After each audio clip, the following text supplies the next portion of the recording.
बिस्मिल्लाहिर्रहमानिर्रहीम।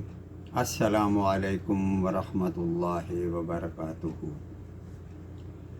तर्जुमा कुरान मजीद का सिलसिला आगे बढ़ाते हुए आज हम सूरह आले इमरान की आयत नंबर 75 से 83 तक का तर्जुमा पढ़ेंगे। दुनिया में हर कौम में दोनों तरह के लोग पाए जाते हैं, अच्छे भी और बुरे भी। अल्लाह ताला ने अहले किताब के दोनों तरह के लोगों के बारे में बताया। आयत नंबर 75। और बाज़ अहले किताब तो ऐसे भी हैं कि अगर आप उन्हें ख़जाने का अमीन बना दें तो भी वो आपको पूरा वापस कर देंगे। और इनमें से बाज़ ऐसे भी हैं कि अगर आप उनको 1 दीनार भी अमानत के तौर पर दें तो जब तक आप सर पर खड़े न हों वो आपको अदा नहीं करेंगे। और वो इसलिए कि उन्होंने कह रखा है कि हम पर इन जाहिलों यानी गैर यहूद के हक़ का कोई गुनाह नहीं। ये लोग बावजूद जानने के अल्लाह ताला पर झूठ कहते हैं। यहाँ पर इस गैर यहूद का फ़लसफ़ा समझने की ज़रूरत है। यहूदियों की किताब उम्मुल किताब तो तौरात है, लेकिन इसका माखज़ एक और किताब है जिसका नाम तालमूद है। तालमूद इसी तरह जिस तरह हमारी फ़िक़्ह है। इस तालमूद में सारी शरीयत और कवायद व ज़वाबित लिखे हुए हैं। इसमें ये बाकायदा लिखा हुआ है कि एक यहूदी का यहूदी भाई से झूठ बोलना हराम है, लेकिन गैर यहूदी से झूठ बोलने पर कोई हद नहीं, दबा कर झूठ बोलो। और इसी तरह किसी यहूदी को कोई हक़ नहीं कि वो यहूदी भाई का माल हड़प करे, मुतलक हराम है। लेकिन गैर यहूद के साथ जैसे मर्ज़ी है लूटो, जुल्म करो, कोई हद नहीं, कोई पकड़ नहीं। इनकी किताब तालमूद के मुताबिक गैर यहूद मिसल हैवान हैं, इनसे जैसा चाहो सलूक करो। ईसाई यहूद से कदरे बेहतर हैं, लेकिन अल्लाह ताला का फरमान है कि यहूद व नसारा तुम्हारे कभी दोस्त नहीं हो सकते। आयत नंबर 76। क्यों नहीं, मुआख़ज़ा होगा, अलबत्ता जो शख्स अपना करार पूरा करे और परहेज़गारी करे तो अल्लाह ताला भी ऐसे परहेज़गारों से मोहब्बत करता है। आयत नंबर 77। बेशक जो लोग अल्लाह ताला का अहद और अपनी कसमों को थोड़ी कीमत पर बेच देते हैं उनके लिए आखिरत में कोई हिस्सा नहीं।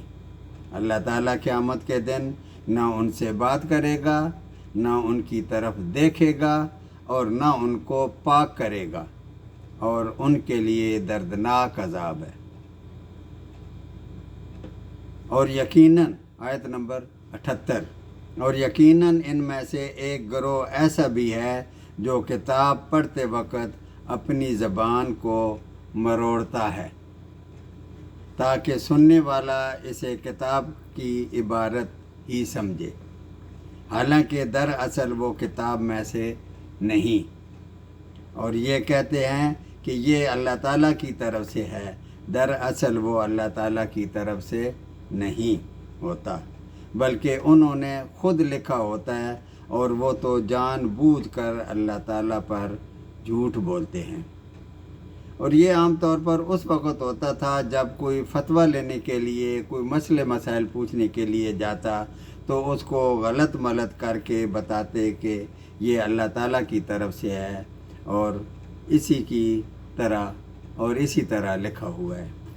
इनमें तो ये बात मशहूर थी, जैसे सूरह बकरा में आ चुका है कि एक लफ्ज़ नबी ने बताया कि हित्तातुन यानी मग़फ़रत मग़फ़रत मग़फ़रत पढ़ते रहो, तो इन्होंने उसका बदल हिंता यानी घियूँ।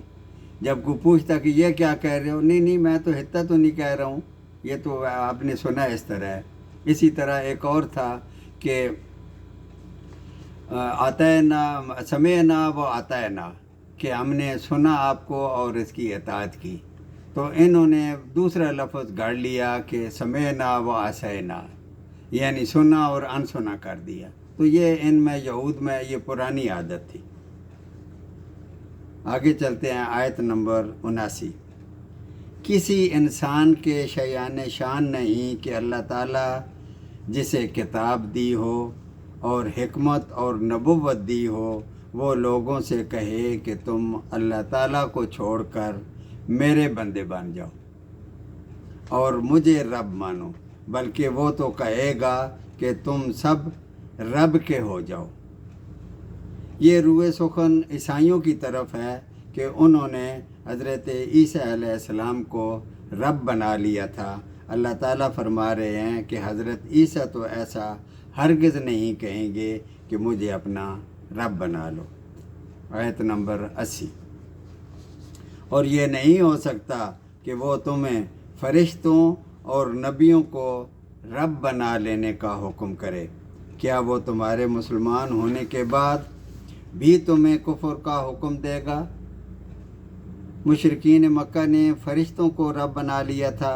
لات، منات، عزا، یہ فرشتوں کے نام بتا کے ان کے بت بنا کر خانہ کعبہ میں رکھے ہوئے تھے اور ان کی پوجا پاٹ کرتے تھے۔ اور عیسائیوں نے اپنے نبی یعنی حضرت عیسیٰ علیہ السلام کو رب بنا لیا تھا۔ عالم ارواح میں تمام روحوں سے اللہ تعالیٰ نے عہد لیا تھا، الستو بربکم قالوا بلا، یعنی کیا میں تمہارا رب نہیں ہوں؟ سب روحوں نے بیک زبان کہا کیوں نہیں، تو ہی ہمارا رب ہے۔ اسی طرح انبیاء علیہ السلام کی روحوں سے ایک اضافی عہد لیا گیا تھا، جس کا ذکر اگلی آیت میں آ رہا ہے۔ آیت نمبر 81۔ اور یاد کرو جب اللہ تعالیٰ نے نبیوں سے عہد لیا کہ جو کچھ میں تمہیں کتاب و حکمت دوں، پھر تمہارے پاس کوئی دوسرا نبی آئے تو تمہارے پاس تمہارے پاس کی کتاب کی تصدیق کرے، تو تمہارے لیے اس پر ایمان لانا اور اس کی مدد کرنا ضروری ہے۔ پھر فرمایا کیا تم اس کا اقرار کر رہے ہو اور اس پر میرا ذمہ لے رہے ہو؟ تو سب نے کہا کہ ہم اقرار کرتے ہیں۔ پھر اللہ تعالیٰ نے فرمایا تو اب اس پر گواہ رہو اور میں خود بھی تمہارے ساتھ گواہوں میں ہوں۔ آیت نمبر 82۔ پس اس کے بعد جو بھی پلٹ جائیں وہ یقیناً پورے نافرمان ہیں۔ آیت نمبر 83۔ کیا وہ اللہ تعالیٰ کے دین کے سوا کسی اور دین کی تلاش میں ہیں؟ حالانکہ تمام آسمانوں والے اور تمام زمین والے اللہ تعالیٰ ہی کے فرما بردار ہیں، چاہے خوشی سے ہوں چاہے ناخوشی سے، سب نے اللہ تعالیٰ کی طرف ہی لوٹ کر جانا ہے۔ صدق اللہ العظیم۔